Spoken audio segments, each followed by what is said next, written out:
आपण सगळे आज निवृत्ती महाराज इंदोरीकर आणि शालिनीताई यांची कन्या ज्ञानेश्वरी आणि सौभाग्यवती मनीषा आणि सुनील विष्णू चिलप यांचे पुत्र साहिल यांच्या शुभविवाह प्रसंगी आपण इथे सगळे आलेले आहात.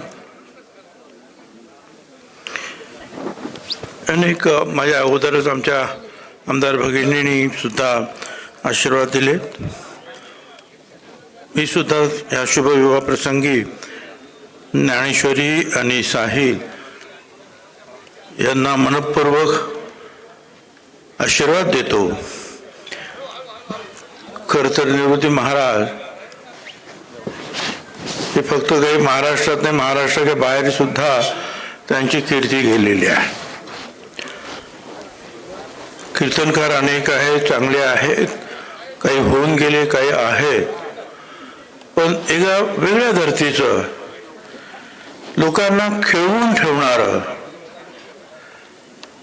असं हे व्यक्तिमत्व आहे. आणि वेगवेगळ्या गोष्टीतून, वेगवेगळ्या प्रकारच्या ज्या आहे आपल्या भाषण शैलीतून आपल्याला जे सांगायचं आहे, जो संकेत द्यायचा आहे लोकांना, ते देण्याचं काम इंदोरीकर महाराज करतात. प्रत्यक्ष तर पाहणारे आहेत, पण ते यूट्यूबवर सुद्धा लाखो लोक जे आहेत हे सगळं पाहत असतात. मी सुद्धा पाहत असतो, करोडो. तर सगळ्या ठिकाणी काय आपल्याला जायला मिळत नाही. आमचं एखाद्या राजकीय नेत्याचं भाषण किंवा मीटिंग असली, खूप कष्ट पडतात. गाड्या पाठवा, घोड्या पाठवा, फोन या या या या या यांचं नाव ऐकलं का लाखो लोक येतात तिकडे. तर अशा या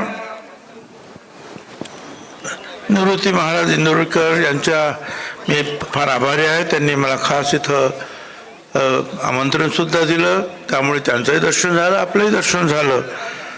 मी पुन्हा एकदा म्हणजे महाराजांच्या हातून तर या महाराष्ट्राची आणि देशाची सेवा घडोच, परंतु त्यांच्या मुलीचं नाव सुद्धा ज्ञानेश्वरी आहे.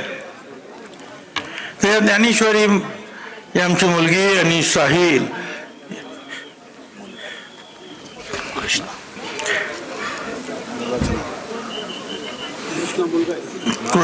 महाराजांचा मुलगा कृष्णा, हे सगळ्यांचं जे आहे या सगळ्यांना मी शुभेच्छा देतो.